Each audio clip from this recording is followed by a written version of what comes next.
जी density वाढत चालली आहे पर्यटकांमुळे आणि आजच्या रहदारीमुळे आपल्याला कधी ना कधीतरी रिंग रोडची व्यवस्था करावी लागणार.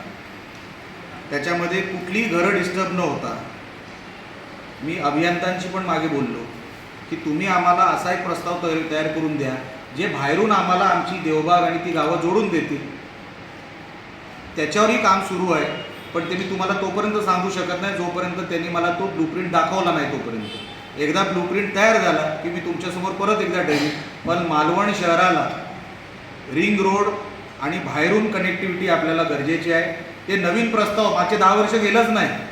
एकही नवीन प्रस्ताव नवीन रस्त्यासाठी नवीन ब्रिजसाठी मागच्या 10 वर्षामध्ये गेला नसल्यामुळे मला जेव्हा मी अधिकाऱ्यांबरोबर बसलो की त्यांना विचारलं, साहेब एवढी ही पर्यटकांची रांग इकडे वाढत चालली आहे, आपल्या जनतेला इकडे आतमध्ये जायला कधी कधी अडचण होते, ते एक रिंग रोडची व्यवस्था आपण करू शकतो का? तर त्याच्यासाठी ते प्रस्ताव तयार करतायत. एकदा ब्लूप्रिंट तयार झालं की तुमच्यासमोर ठेवतो.